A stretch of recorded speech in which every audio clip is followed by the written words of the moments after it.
Goma n'est plus seulement une ville en crise, c'est un symbole de la faillite de l'ordre international et un otage géopolitique.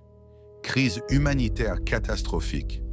La ville est submergée par des vagues successives de déplacés fuyant les combats. Le choléra et la famine se propagent. La situation humanitaire est devenue ingérable et les agences d'aide sont dépassées. Une diplomatie en échec. Les condamnations de l'ONU et les pressions diplomatiques des États-Unis et de l'Europe restent là sans effet.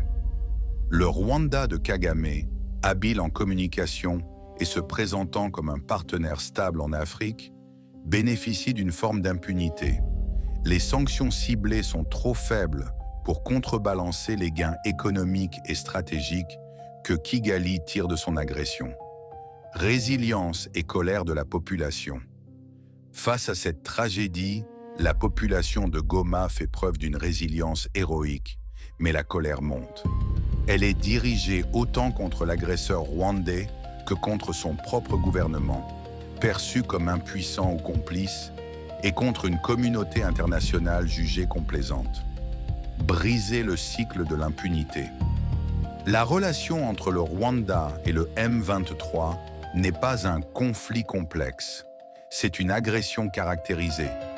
La complexité réside dans les réseaux d'intérêts qui la permettent et l'entretiennent.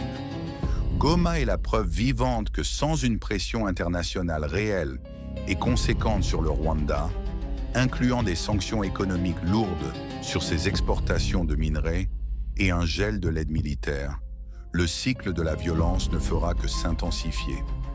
Il est temps de nommer les responsables. La souffrance de Goma pèse directement sur les épaules de Paul Kagame et de son proxy, le M23.